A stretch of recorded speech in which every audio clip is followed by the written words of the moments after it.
Recordemos que en 2012 el señor Juan Guillermo Monsalve, cuando estaba en la cárcel de Cómbita, fue abordado por dos sujetos con cuchillo en medio del patio de este complejo carcelario, y en el cual habría recibido algunas puñaladas, pero afortunadamente siguió con vida. Un hecho que también llama la atención porque las cámaras del recinto estaban tapadas con mantequilla. El día de hoy, guardia del IMPEC irrumpió de manera violenta en la celda del testigo Juan Monsalve, golpeándolo, buscando documentos en su poder y llevándose medicamentos de su tratamiento médico un día antes de su declaración en el juicio contra Uribe.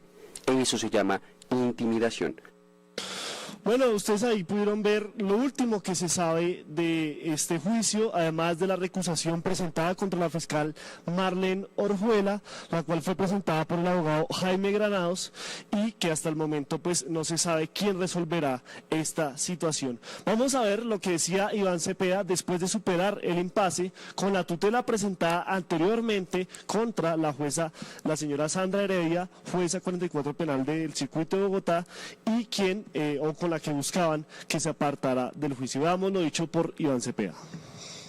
Superando todos los obstáculos, por fin hoy llegamos a la instancia en la cual pudimos encarar en juicio al expresidente Álvaro Uribe. De nada sirvieron las dilaciones, los subterfugios, de nada valió el intentar transmitirle a la opinión con mensajes amañados el resultado de lo que fue este escrutinio. Con toda la tranquilidad y la paciencia hemos explicado de manera amplia, detallada, con elementos probatorios claros cuál es la situación real en este juicio en el que el acusado es el expresidente Uribe por delitos muy graves. Fraude procesal, soborno en actuación penal. Así que este juicio ha comenzado en forma, y de nada valdrán las estratagemas para intentar torpedear la justicia. Bueno, estas eran las declaraciones que daba Iván Cepeda antes de conocerse esta recusación, este nuevo recurso legal que ha interpuesto la defensa del expresidente Álvaro Uribe Vélez contra la fiscal Marlene Orjuela. Esta es la última información que se tiene, donde la recusan por haber sido nombrada en 2012 por el señor Montealegre cuando era fiscal general de la Nación, algo que pues obviamente lo han catalogado como una nueva maniobra dilatoria en este proceso. Vamos a ver un trino que acaba de hacer el señor Miguel Ángel del Río reaccionando a una publicación de Blue Radio, donde Blue Radio habla de otra versión de lo que hubiera ocurrido con Juan Guillermo Monsalve. Miguel Ángel del Río dice lo siguiente: la verdadera historia es que entraron violentamente y lo lastimaron un día antes de su declaración.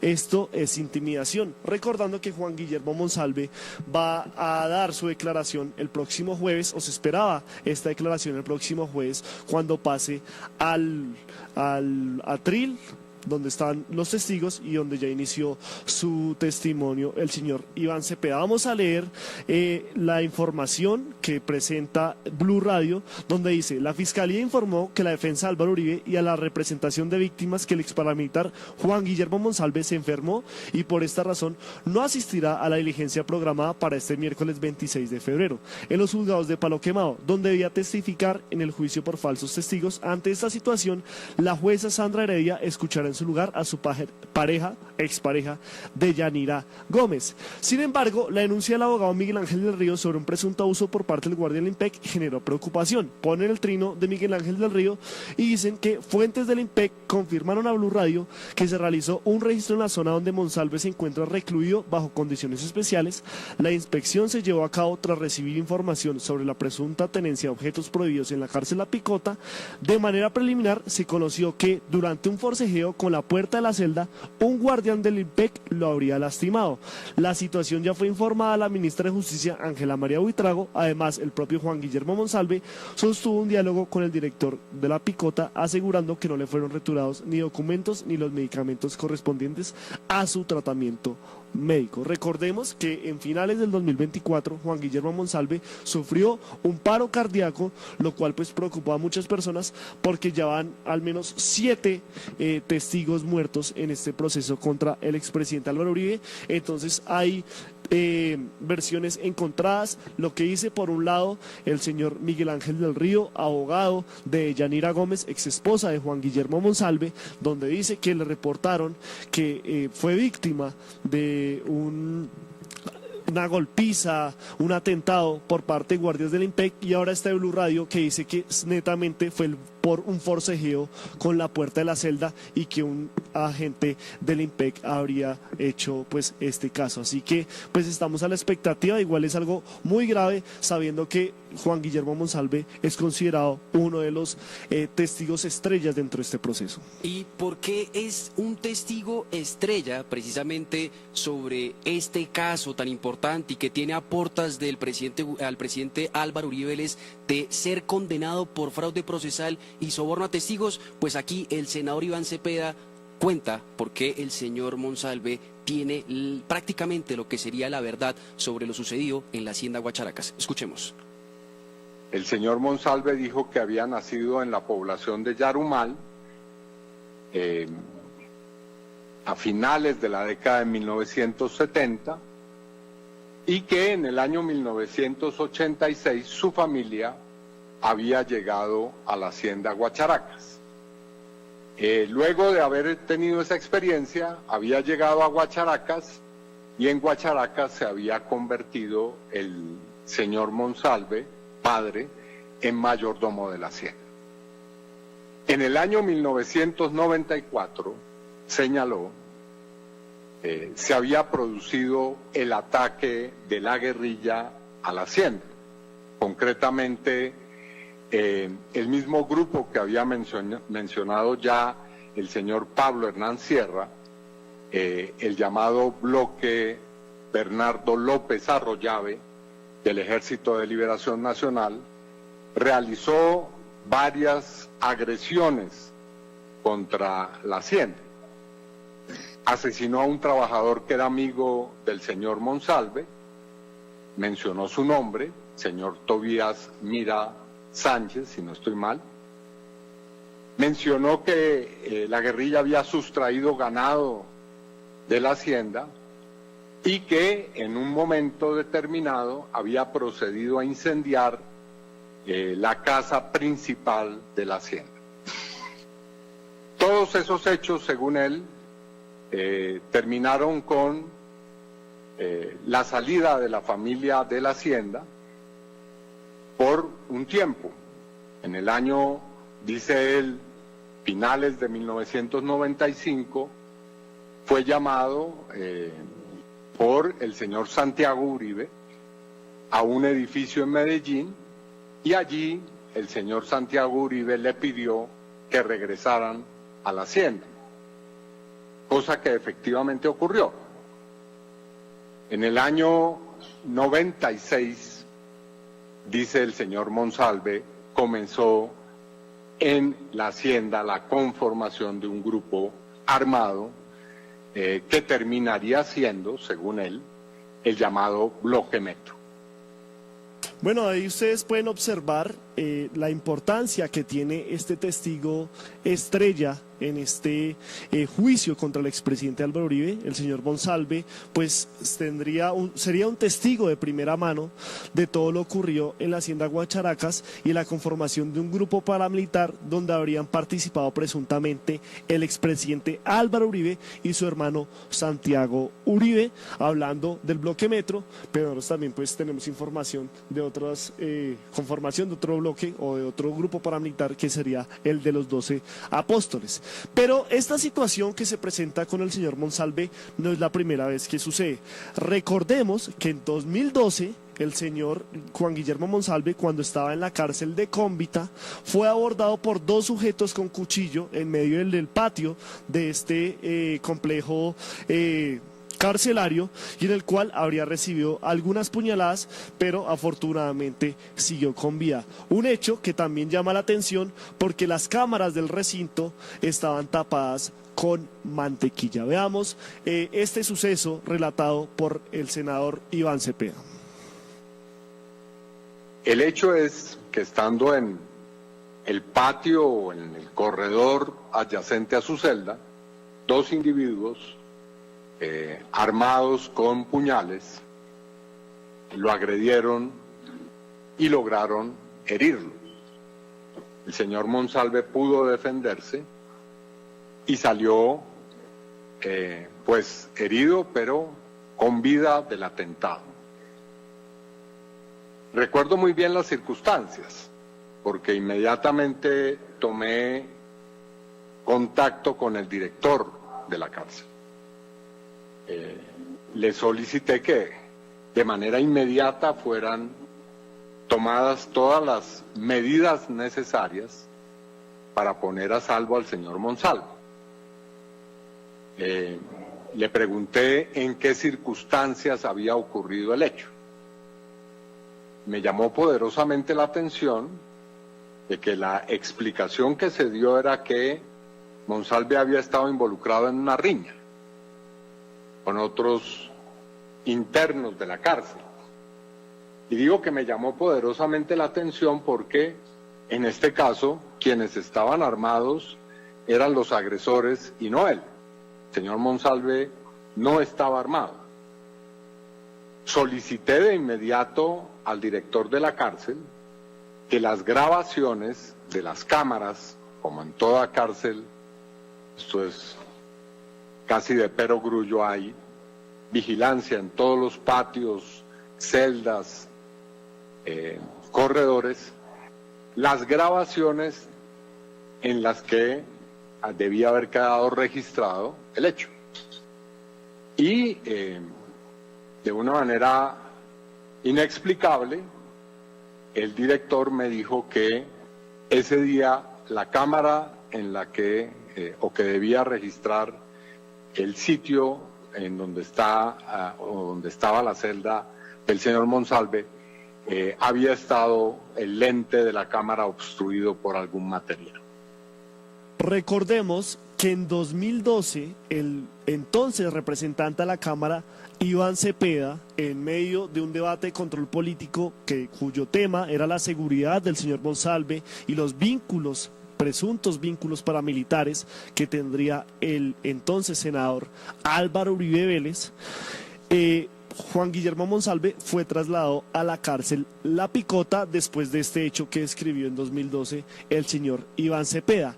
En ese instante, el señor Monsalve se comunica con Iván Cepeda y le dice que en el lugar donde manejaban el tema de los alimentos en la cárcel Picota había identificado una sustancia que parecía un veneno. Iván Cepeda posteriormente le pidió a Medicina Legal que hiciera un peritaje de esta sustancia y pudo determinar que se trataba de un veneno que hacía que la persona que lo ingiriera falleciera de un paro cardíaco, de un paro cardiorrespiratorio fulminante.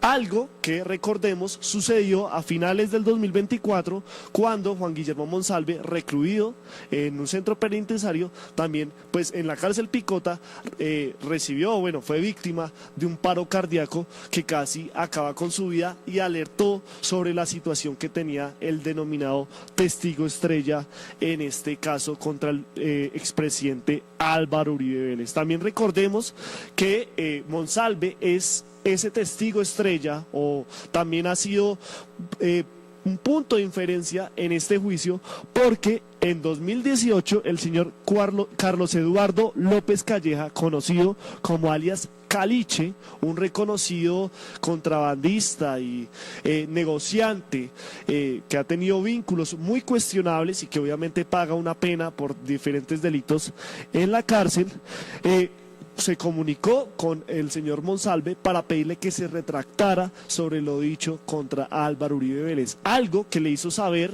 el señor Monsalve a Iván Cepeda y que posteriormente se lo pasó a la Corte Suprema de Justicia y a la Fiscalía para que evaluaran estos chats que le había hecho llegar Monsalve. Así que la importancia de este personaje y los atentados en su contra no son una cosa de hoy, sino ya de hace 13 años, donde hasta el momento no ha retractado su posición o lo dicho frente al expresidente Álvaro Uribe Vélez. Y otra cosa que también involucra a este personaje, al ex paramilitar del bloque Metro, el señor Guillermo Monsalve, tiene que ver con un abogado del entonces senador de la República, Álvaro Uribe Vélez, en donde hay una conversación bastante viciente sobre lo que sería, en este caso, un presunto soborno a testigos. Y es que el señor Cadena le habría hablado a Álvaro Uribe Vélez sobre un recurso judicial que podrían ayudar a este señor Monsalve por una pena de más de 40 años por un tema de secuestro. Esta prueba también es clave y ha derivado en otro proceso contra Diego Cadena precisamente por los mismos hechos, por sobornar a testigos. Y más adelante hablaremos de otro personaje que también presuntamente el señor Diego Cadena, más autodenominado o más conocido por su autodenominación de abogánster, sobre una ayuda humanitaria. Pero escuchemos esta conversación entre el abogado Diego Cadena y Álvaro Uribe Vélez. Pero, presidente, yo tengo algo en mente, pero quiero consultarlo con usted, y es un tema que me faculta para poder ayudar a este señor. Es una acción de revisión ante la Corte, porque el señor tiene una condena de 44 años por secuestro. Yo lo que puedo hacer es decir, no es que un recurso jurídico hay que adelantarlo. Hay que adelantarlo, eso. El recurso jurídico está bien, por supuesto. Y la ayuda para que le protejan a la familia, pedírselo a las autoridades competentes y además públicamente. Correcto. ¿Quería su autorización, presidente, para estar 100% claros? Proceda, doctor Diego, que usted hace las cosas bien hechas. ¿Será que sí hacía bien las cosas el señor Diego Cadena frente a estos procesos presuntamente de sobornar a testigos? Pues lo que ha dicho la justicia prácticamente es que no, porque de alguna otra forma se le habría también imputado a este señor el tema de soborno a testigos. Como en un principio les mencionamos, también habría otro personaje en este caso donde el señor Diego Cadena también habría mediado para poder sobornar y cambiar las declaraciones de un señor que se llama alias Víctor, una persona que integró el grupo, el Frente Paramilitar, el Frente Paramilitar Cacique Pipintá, que estaba siendo dirigido por el señor Pablo Hernández Sierra, más conocido como Alberto Guerrero. Nosotros nos comunicamos con este señor a mediados de hace un año, año y medio, y fuimos hasta la cárcel de Cómbita para hablar con él y conocer su versión de lo que serían estos hechos y lo que tiene hoy en juicio al expresidente Álvaro Uribe Vélez. Estas son las palabras del señor Alberto Guerrero, como bien lo señalamos, la persona que era comandante del Frente Cacique Pipintá, que además de eso, y lo que utiliza el señor Iván Cepeda son las declaraciones de él para decir que tanto Uribe como su hermano y otros dos grupos familiares habrían creado el bloque Metro. Escuchemos. Uribe no tiene cómo tumbar la prueba de la Corte Suprema, ni siquiera un fiscal ni un magistrado ni un juez de la República tiene la potestad para tumbar una prueba de un órgano jerárquico como es la Corte Suprema. Cadena no era rueda suelta de Uribe, y además está muy, si alguna prueba clara es la grabación que le hizo la Corte Suprema al abogado Cadena, donde está hablando con Uribe. Y Uribe, ¿qué le está diciendo? Proceda. Y cuando una persona le está diciendo a otro proceda, le está dando la orden. Entonces Uribe, jurídicamente, Uribe no tiene cómo salirse de ese proceso. Uribe está condenado. Ese proceso llega a casación a la Corte Suprema de Justicia. Entonces en la Corte Suprema de Justicia pueden pasar varias cosas. Una, que Uribe pague y deje precluir Uribe pague, como me imagino que de pronto pudo haber pagado en el proceso que se llevó conmigo, pues que dejaron precluir eso, para que dejen precluir el proceso en la Corte Suprema. O puede pasar de que la Corte Suprema prevarique y se vaya en contra de sí misma. Entonces esos magistrados que les toca van a pagar cárcel por Uribe. Ellos no van a pagar cárcel por Uribe. Uribe está condenado. Uribe no necesita más. El pasado lunes, cuando se continuó con este juicio contra el expresidente Álvaro Uribe Vélez, su abogado, el señor Carlos Arturo López. ¿Sí es Carlos? ¿No es de apellido Toro? Espérenme, le digo aquí el apellido, Carlos Toro López, sí señor, el abogado del señor Pablo Hernán Sierra, pidió pista para que este ex paramilitar o paramilitar, porque pues hasta el momento no tenemos registro de su desmovilización, fuera aceptado como víctima en el proceso, algo que lleva pues intentando ya hace varios años y que está en las manos de la hoy recusada fiscal Marlene Orjuela. Nos comunicamos con el abogado del señor Pablo Hernán Sierra para que él mismo nos cuente cómo va esta situación, para que él se llegue como víctima en el proceso y por supuesto también le hizo un llamado al presidente Gustavo Petro sabiendo la situación que en este momento atraviesa Juan Guillermo Monsalve. Nuestra solicitud para que el señor Pablo Hernán Sierra García sea admitido como víctima dentro del proceso penal que se sigue contra el expresidente Álvaro Uribe Vélez la tenemos diferida al momento que sea oportuno, dado que en este momento no se encuentran las condiciones óptimas para que ello se pueda realizar, principalmente porque no tenemos el respaldo de la Fiscalía General de la Nación para tal efecto. Los últimos acontecimientos en los cuales se puso en peligro la vida de Juan Guillermo Monsalve es un campanazo de alerta y es un mensaje directo para todas las víctimas del proceso penal que se cursa contra el expresidente Uribe y principalmente contra los testigos Sierra y Monsalve.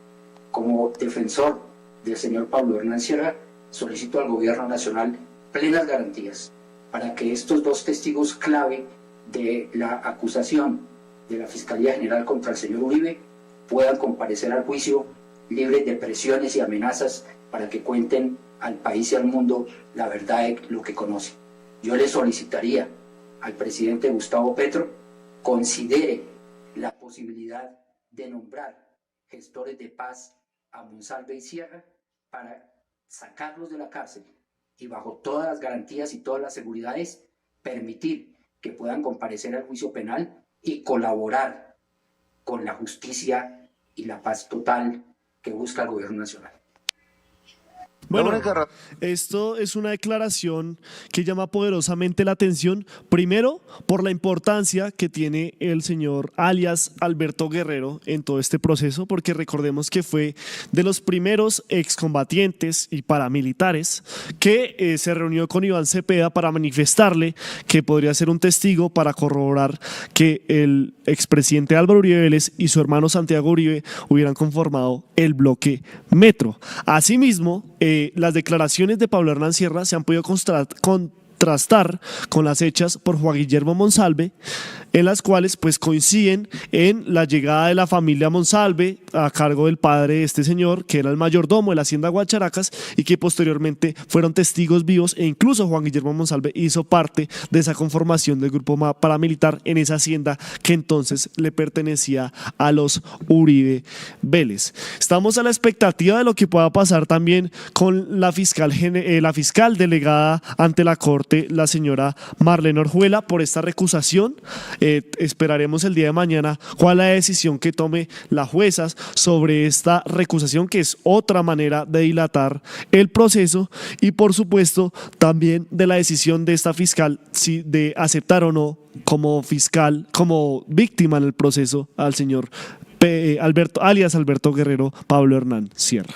Lo que podría decir este señor, el jefe, el comandante del Frente Cacique Pipintá, pues básicamente es que los creadores del bloque Metro serían Santiago y Álvaro Uribe Vélez, Santiago Gallón, otro familiar de él, Luis y Juan Fernando Guillermo Villegas, en lo que sería la finca Guacharacas. Además de eso, según información que nosotros tenemos, que no relaciona el nombre del expresidente, ni tampoco su hermano, ni estos dos grupos familiares, tiene que ver con lo que sucedió del 95 al 96, en donde los hermanos Castaño, junto con alias 00, pues habrían enviado 4 grupos a la zona nororiental de Antioquia para que así ingresaran las Autodefensas Unidas de Colombia. También cabe señalar que hay otro antecedente aquí bastante importante que sí habla de los hermanos Villegas, y es la decisión que tomó el expresidente, en ese entonces gobernador de Antioquia, Álvaro Uribe Vélez, de firmar la resolución para que se crease el grupo Convivir El Cóndor, que estaba integrado nada más y nada menos por los hermanos Villegas, que en palabras del señor Pablo Hernán Sierra serían las personas que también habrían creado este grupo paramilitar. Por otra cosa que vamos a mencionar, que bien lo comentó mi compañero Julián Lamprea, es al parecer otro antecedente más de lo que sería la creación del bloque Metro, que a mi perspectiva tiene que ver con el grupo paramilitar Los 12 Apóstoles, o más conocido como el bloque Norte Lechero, que se encontraba en la zona de Yarumal, Antioquia, y que presuntamente, según documentos de la Fiscalía, era dirigido por Santiago Uribe Vélez para así acabar y hacer limpieza social en todo el territorio. Las fechas en que prácticamente este grupo habría participado con su actuar criminal en esta parte nororiental de Antioquia sería del 94 al 98, y en ese mismo documento que yo les hago referencia, el señor John Jairo Álvarez Agudelo, que fue el personero municipal del campamento Antioquia, señaló que Santiago Uribe Vélez primero era la persona que dirigía esta limpieza social en todo este sector de Antioquia, y que además lograba realizar la limpieza ya que su hermano Álvaro Uribe Vélez era gobernador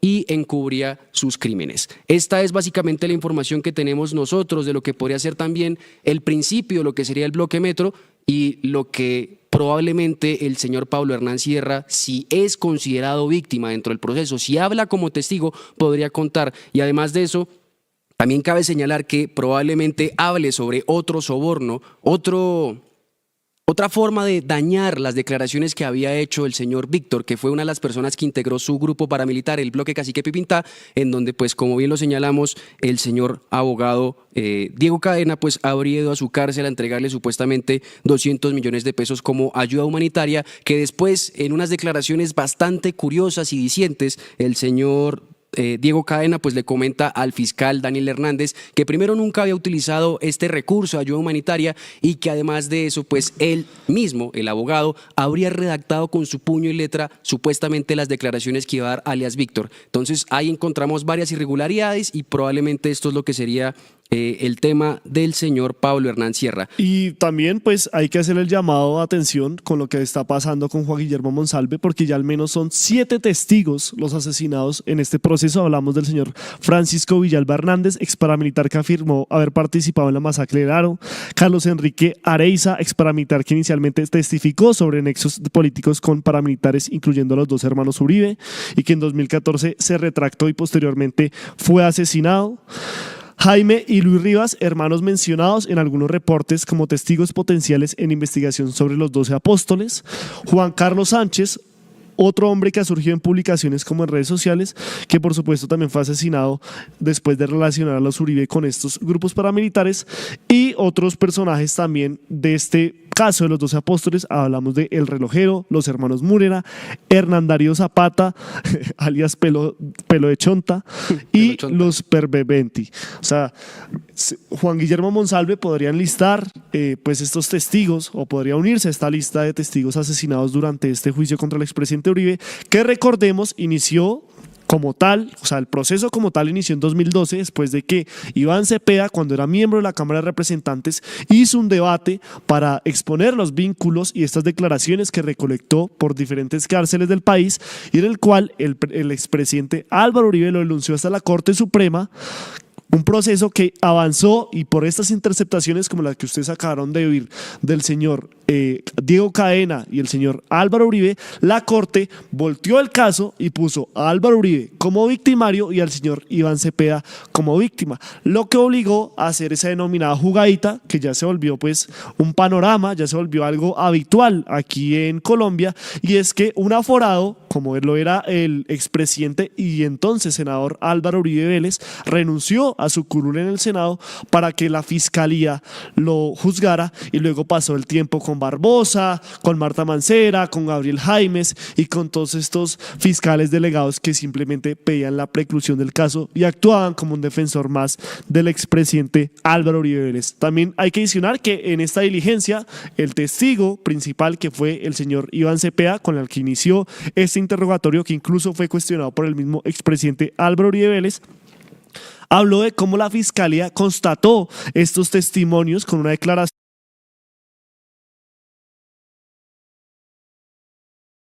Juan Guillermo Monsalve, y además volvió a afirmar algo que pues en lo que se ha puesto firme desde que inició el proceso, y es que él nunca ofreció ningún tipo de ayuda, de beneficio judicial o de manejo de intereses a estos personajes. Vamos a ver aquí, por ejemplo, unas fotos de este señor Juan Guillermo Monsalve, porque aquí pues tampoco podemos desviar los pecados que tiene la gente. Y una de las fotos que se ha vuelto, o de las fotos que se volvieron en su momento más virales, son las que está pues acompañado de varias botellas de licor, que tiene espuma de torta en su cabeza, y que publicó la revista Semana hace unos años, desvirtuando también la calidad que tiene este testigo. A pesar de que tenga estas comodidades, hoy vemos con algunos exjugadores del Independiente Medellín, equipo del cual es hincha, Juan Guillermo Monsalve sigue siendo un testigo estrella a pesar de estas irregularidades que también se las exponemos aquí, porque como ustedes saben, somos un libro abierto y no estamos para lavarle la cara absolutamente a nadie. Y Julián, usted que ha estado muy pendiente de este caso, ¿cuál es esa fecha límite para conocer si prescribe o no prescribe el caso? El 8 de octubre del 2025 es la fecha que tenemos por la prescripción de este caso, que obviamente inició en 2014 formalmente ante la Fiscalía, y que por las cuestiones de dilaciones, todas las veces que ha pedido la Fiscalía en anteriores administraciones la prescripción,